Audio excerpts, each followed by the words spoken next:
this lesson, we'll learn about the eyedropper tool and some ways that we can use it here inside of Photoshop. Okay, great. So I've got our turtle on screen again here. And, in previous lessons, we've taken a look at the eyedropper tool in a couple of different forms. You've seen it over here inside our color and swatches panels when we mouse over certain areas.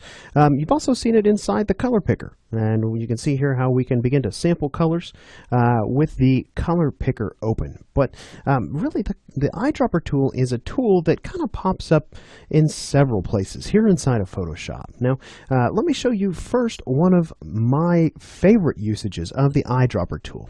Now, I do a lot of painting inside of Photoshop. So from the brush tool, if we go ahead and select it here, the keyboard shortcut for it is B. But if we're painting, maybe this is an illustration that we're working on, we can come in here and we can actually hold down the Alt key and quickly and easily switch over to the eyedropper tool momentarily so we can begin to sample colors inside our image.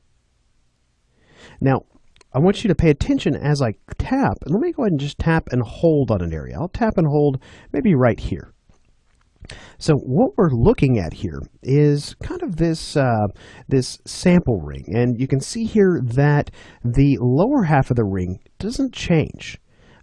In the top half of the ring does. Now, the outer ring is sort of a 50% gray, and that's basically just kind of a matting so you can look at the colors inside the ring without the influence of the areas around. But basically what we're looking at here is very, very simple to the new and current boxes inside the color picker. So you can see the very top half of this, that's the new color. That's the color that we're sampling. So as I move my cursor around, that's why you're seeing that color change.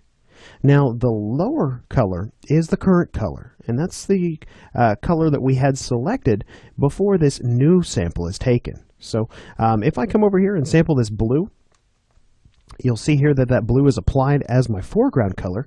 But more importantly, if I go ahead and hold down the Alt key again and tap and hold, you'll now see that that blue is the lower half of that inner circle. And again, we can come over and maybe select this color. Let's just select a little darker color, maybe something like that. You can see that one is applied as my foreground color. So as I'm coming in here and painting, maybe I come in and want to select this blue and we're kind of painting in on his neck.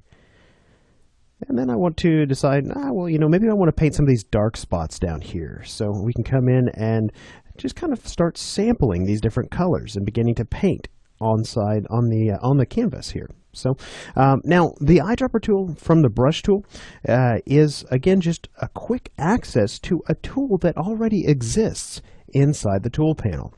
Let's come up here a couple of steps above our brush tool and you'll find your eyedropper tool right there.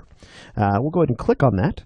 If I tap and hold, you can actually see the keyboard shortcut for this tool is I. So we'll go ahead and grab that eyedropper tool, and you can see here that again it's going to work the exact same way. The new color is on top, the current color is on bottom. If I come in and tap and hold, we're basically just changing the foreground color.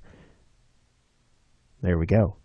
Now up in the control panel we have some options here, and this is going to be a lot easier to see if I were to zoom in.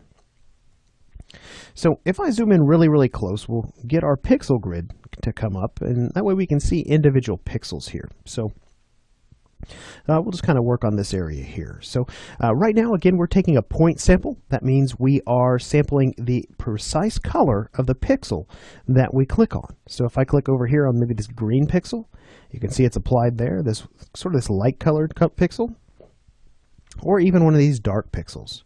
Now again, just like we've talked about in previous lessons, we can change the sample size. So if we come over here and change this to a 3x3 average, Photoshop is going to look at in a 3 pixel radius around the pixel we click on and take an average.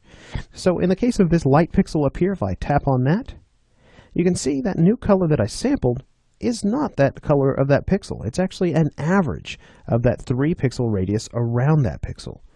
We can actually start to grow that radius out if we want to get a little bigger sample. Maybe we want to go with like a 31 by 31, and we come over and click on something like this.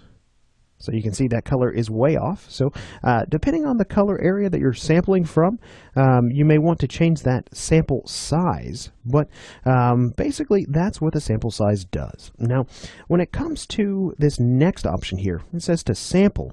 The default is to sample all layers. So if you have a multi-layered document here inside of Photoshop, and let me just go ahead and illustrate this by simply making a new layer here above our background. So even though I have that new layer selected, because all layers is selected as my sample, I can come in here and I can sample the colors, and it's looking at all layers in my document.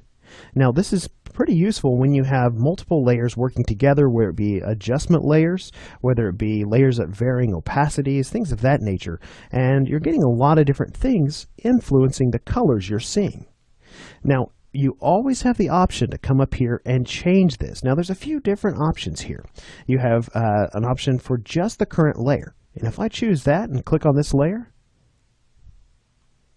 you'll see here that no matter what I'm clicking on, my color is really not changing because this particular layer doesn't have any color on it. It has transparency on it, and we can't sample transparency. So other options here include the current layer and below. Maybe you have certain layers in this layer stack that you want to influence the color you sample, and maybe some of them you don't. So you can come in here maybe and select this layer, and if we select current layer and below, it's going to sample based on what it sees on this layer and also every layer below that. Obviously, we have a couple other options here. All layers with no adjustments. It'll ignore the adjustments. And then current layer and below with no adjustments. And when it says no adjustments, that means things like adjustment layers, whether it be brightness, contrast, hue, saturation, whatever the case may be. So a lot of different ways that we can kind of configure the eyedropper tool here inside of Photoshop. But that is how you use it, and a couple of the ways that I utilize it as I'm working. So with that said, we've covered a lot of different areas on color. So I want to go ahead and switch gears a little bit in the next lesson. We're going to begin looking at sort of some basic workflows for working with brushes here inside of Photoshop.